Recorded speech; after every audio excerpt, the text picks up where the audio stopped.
In this video, muli nating silipin ang planta ng Almasora Motors. Ano ba ang meron sa kanila ngayon?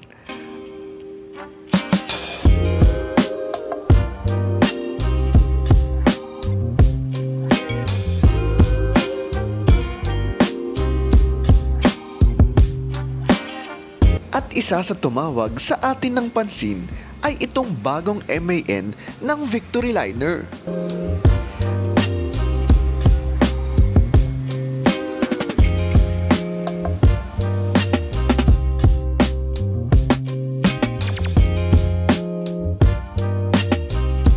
Tara, samahan niyo ko at silipin natin ang planta ng Almasora with their newest built bus ni Victoryliner.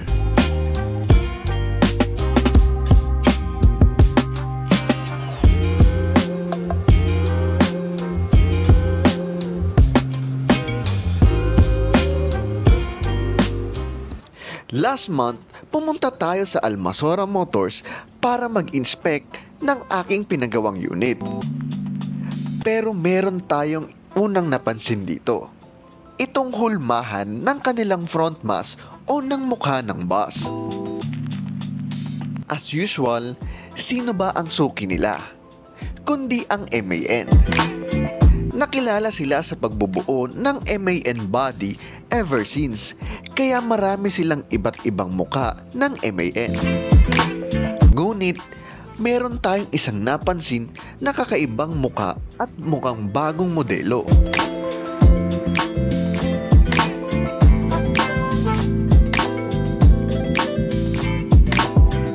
At ito lang naman ang pinaghulmahan ng bagong model nila for Victoryliner.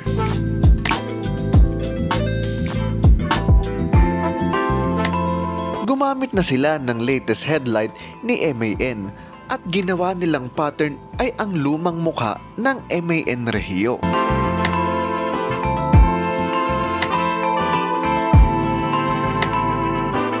At ano pa nga ba ang mga ginagawa nila rito? Currently, full swing ang production nila ng modern jeepney. At ito nga, nagpagawa tayo ng 10 units ng modern jeepney na Fuso at atin itong in-inspection. Consistent sila sa kanilang standards ever since.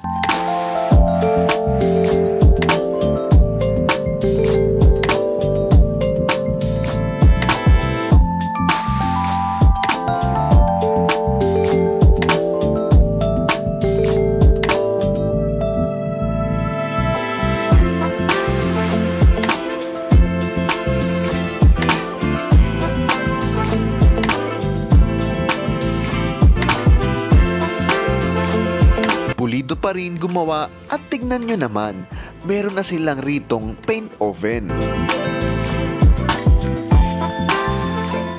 And here's the latest model of Almasora for MAN of Victoryliner. Matagal-tagal na rin tayong hindi nakakita ng bagong gawa nila. At nagulat tayo na naglabas si Victory ng 2 units built by Almasora. Hindi nagbago ng body si Almasora. Same as before, makinis at aerodynamics pa rin ang hulma ng body nila. Same molde pa rin ng likod, nag-upgrade lang si Victory ng taillights nila.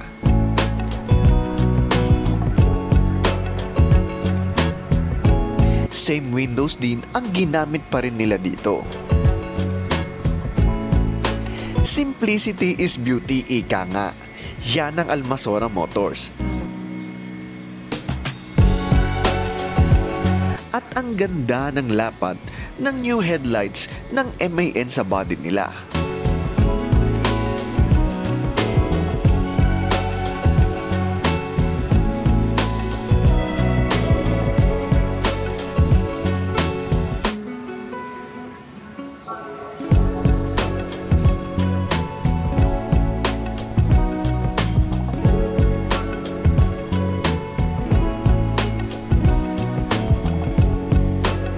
Tara, pasukin natin ang loob at tignan natin ang interior nito.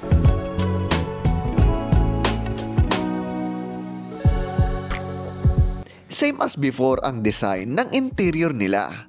Medyo mababa lang talaga ang ceiling height nila, lalo na dito sa likod.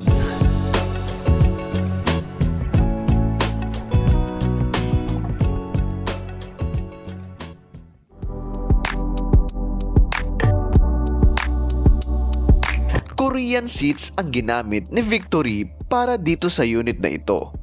At simpleng interior lang, oks na.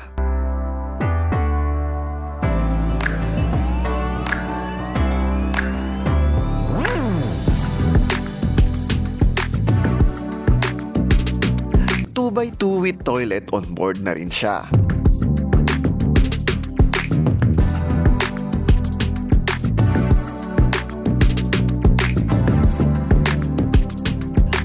MAN RR3 19360 ang chassis na ginamit nila rito.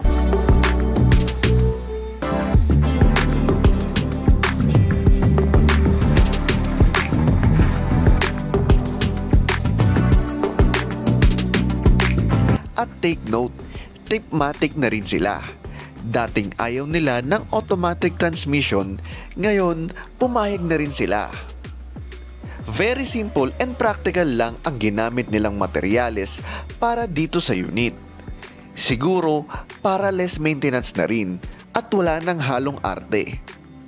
Since regular 2x2 lang din naman ang unit na ito. But masasabi kong 8/10 ang rate ko rito. Simple lang pero okay pa rin naman.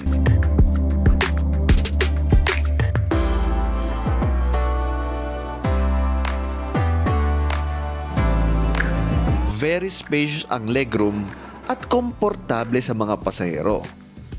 At syempre, sa driver nito, wala nang cambio, less pagod na rin dahil automatic ang transmission na ginamit nila. And here's the driver perspective. Maaliwalas naman para sa driver. Gumamit pa rin sila ng aluminium lid covers para mas magaan ang body at fuel efficient ang bus.